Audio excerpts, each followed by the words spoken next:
हर हर महादेव। चलो आज हम पढ़ने वाले हैं फंगी के बारे में।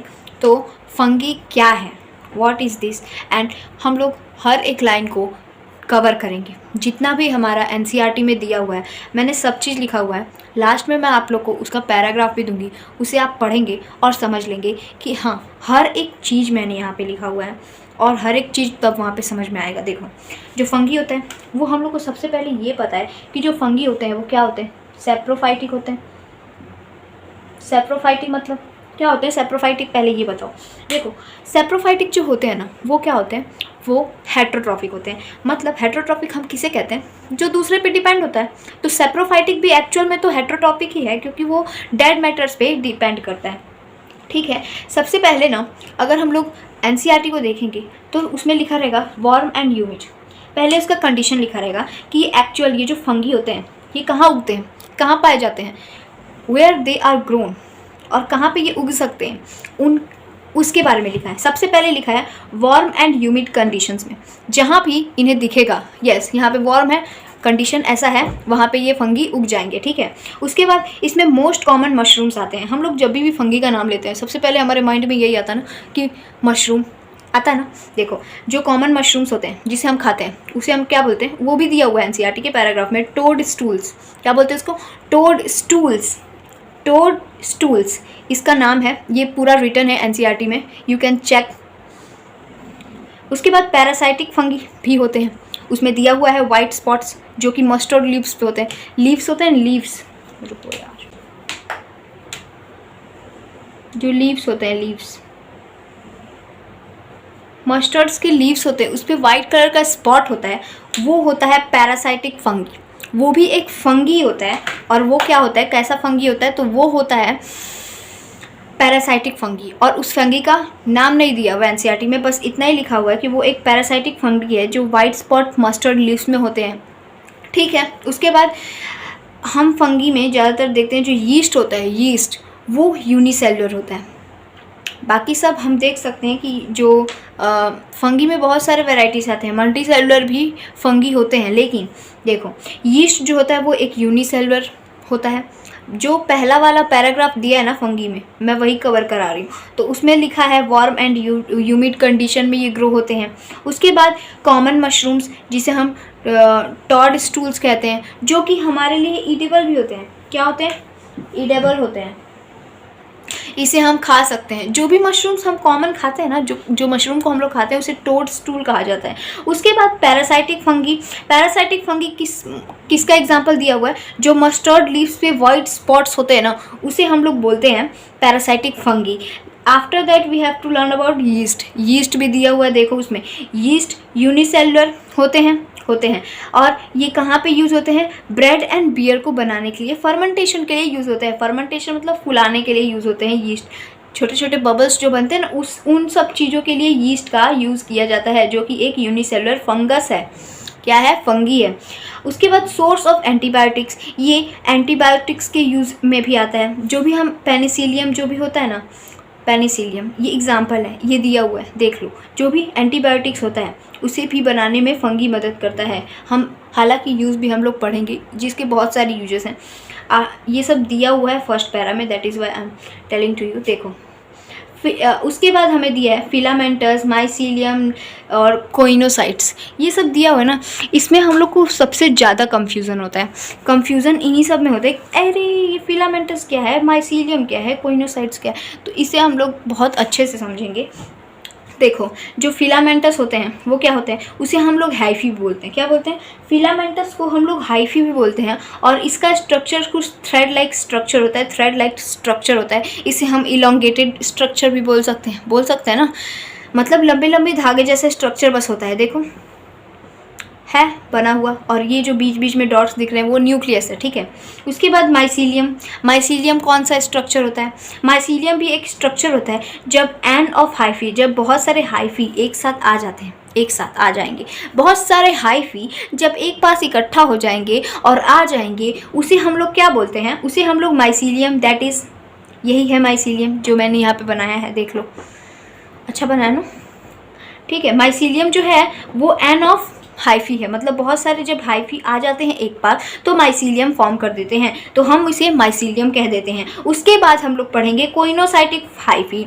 जो हाइफी होते हैं वो 2 टाइप्स के होते हैं। एक साइटिक हाइफी जो होता है ना वो ऐसा होता है, इसका स्ट्रक्चर देख लो। इसके स्ट्रक्चर में हमें सिर्फ ये ऐसा दिख रहा है, ब्रांच दिख रहा है, ये तो दिख रहा है, लेकिन इसमें जो न्यूक्लियस है वो क्या सेपरेट है? नहीं है। लेकिन इस वाले में देखो, नीचे वाले में इसमें सेपरेट दिख रहा है ना, पूरा इसमें पूरा सेपरेट दिख रहा है, बट इसमें नहीं दिख रहा है, नहीं दिख रहा है ना इसमें।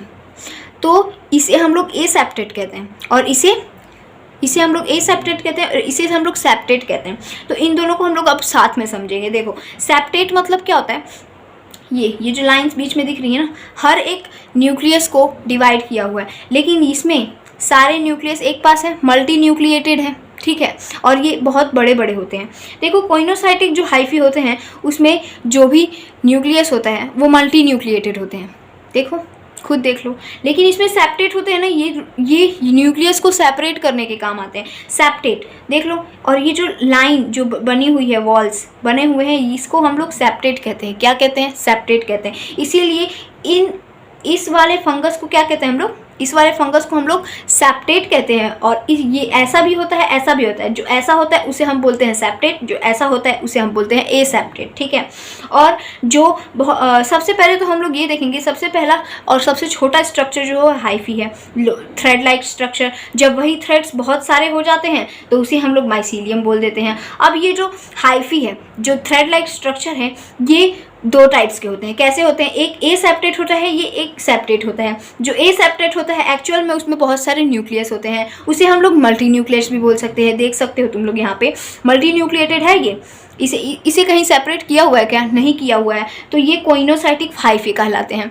हम लोग इसे कोइनोसाइट हाइफी इसीलिए बोलते हैं क्योंकि इसमें मल्टी न्यूक्लिएट है, ठीक है, और इसमें सेप्टेट नहीं है, इसीलिए हम लोग इसे एसेप्टेट कहते हैं। उसके बाद हम लोग सेप्टेट पढ़ेंगे। तो सेप्टेट जो होता है उसमें पूरा सेपरेशन होता है, मतलब हर एक न्यूक्लियस एक एक बटा होता है, ठीक है, समझ में आ रहा है? इसीलिए हम इसे सेप्टेट कहते हैं। तो सेप्टेट भी अब क्लियर हो चुका है।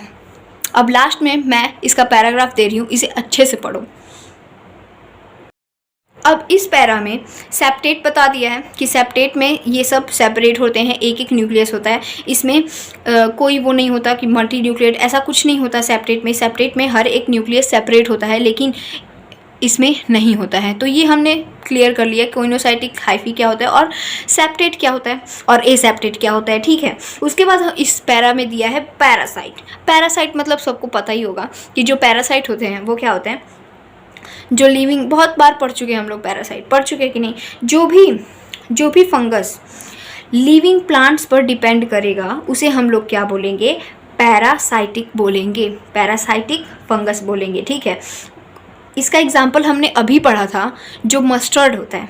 मस्टर्ड पे जो वाइट वाइट स्पॉट्स लगे होते हैं वो कौन से बताओ तो कौन से होते हैं? तो वो मस्टर्ड लीव्स पे जो वाइट स्पॉट्स होते हैं उसे हम लोग कौन सा फंगी कहते हैं? एक्चुअल में तो वो प्लांट लिविंग होता है।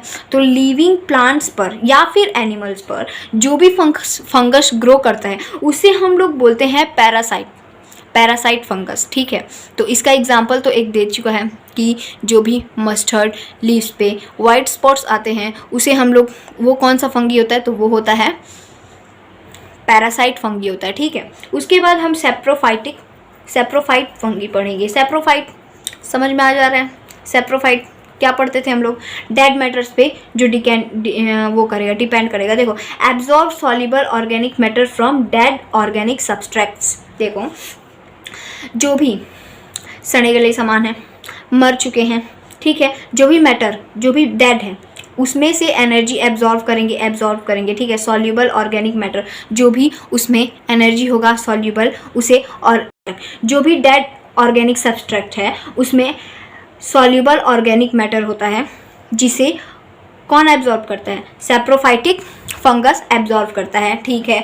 तो ये एब्जॉर्प्शन, जो भी फंगी एब्जॉर्ब करता है फ्रॉम डेड ऑर्गेनिक सब्सटेंस, क्या एब्जॉर्ब करता है? सॉल्युबल ऑर्गेनिक मैटर को, ठीक है। उसे हम लोग बोलते हैं सेप्रोफाइटिक फंगी, ठीक है। अब सिम्बॉइंट्स क्या होते हैं? What are सिम्बॉइंट्स? सिम्बॉइंट उसको कहते हैं जो 2 चीज़ एक साथ रहें, दो चीज़ एक साथ रहें और दोनों का फ़ायदा हो। लेकिन पैरासाइट में ऐसा नहीं था। पैरासाइट में क्या था, पैरासाइट में सिर्फ फंगस को ही फ़ायदा था। उससे देखो, जो मस्टर्ड लीव्स होते हैं उसमें वाइट स्पॉट होता है, क्या मस्टर्ड को इससे कोई फ़ायदा है? नहीं है, इसीलिए हम लोग इसको पैरासाइट कहते हैं। लेकिन ये सिम्बायोंट्स में होता है फ़ायदा, दोनों को फ़ायदा होता है, सिर्फ एक को नहीं, दोनों को फ़ायदा होता है। तो इसमें सिम्बायोंट्स में हम दो चीज़ें पढ़ेंगे, लीचेंस पढ़ेंगे और माइकोरहिज़ा पढ़ेंगे। क्या पढ़ेंगे? लीचेंस पढ़ेंगे और माइकोरहिज़ा पढ़ेंगे। तो लीचेंस एसोसिएशन होता है एल्गी और फंगस का। किसका किसका होता है? एल्गी और फंगस का क्या होता है? एसोसिएशन होता है। मतलब ये दोनों एक साथ रहते हैं और एक दूसरे की मदद करते हैं। उसके बाद हम लोग माइकोरहिज़ा के बारे में पढ़ेंगे। ट्रीज़ के साथ फंगी रहता है, ट्रीज़ के साथ, हायर ट्रीज़ के साथ, हायर प्लांट्स के साथ फंगी रहता है। ठीक है, समझ में आया? तो सिम्बायोंट्स में हमने क्या पढ़ा था कि दोनों का फ़ायदा होता है, ये पढ़ा था। तो सिम्बायोंट्स में लीचेंस जो होते हैं वो एल्गी और फंगी के बने होते हैं। तो अब सोचो कि एल्गी क्या काम आएगा।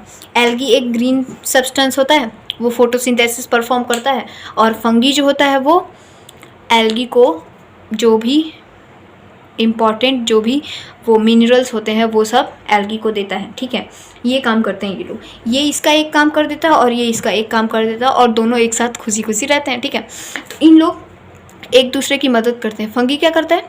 फंगी इम्पॉर्टेंट मिनरल्स को एल्गी को देता है, और एल्गी क्या करता है? फोटोसिंथेसिस परफॉर्म करता है और अपना फूड बनाता है, जिसको फंगी भी यूज़ करता है। ठीक है, और माइकोरहिज़ा क्या होता है? ट्रीज और फंगीज के बीच में रिलेशन होते हैं। तो ट्री क्या करता है फंगी के लिए? तो माइकोरहिज़ा किसको कहते हैं? Association of trees and fungus. Fungus और ट्रीज़ के और फंगस के एसोसिएशन को हम माइकोरहिज़ा कहते हैं। और ये जो माइकोरहिज़ा होते हैं ना, ये 2 टाइप्स के होते हैं, जो कि बुक में नहीं दिया हुआ है। कौन कौन से? एक्टो एंड एंडो होते हैं, 2 टाइप्स के। ठीक है, और इसमें मेनली जो रोल होता है वो फंगस का होता है। फंगस क्या करता है? इम्पॉर्टेंट मिनरल्स को एब्जॉर्व करता है, लाइक फॉस्फोर।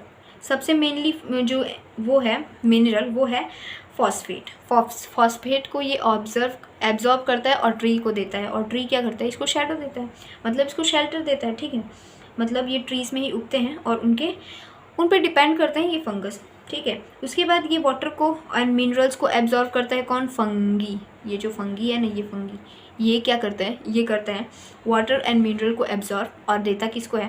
प्लांट को देता है, और खुद भी लेता है। उसके बाद प्रोटेक्ट प्लांट फ्रॉम इन्फेक्शन से भी दूर रखता है प्लांट को ये फंगी। बहुत यूज़फुल है प्लांट्स के लिए।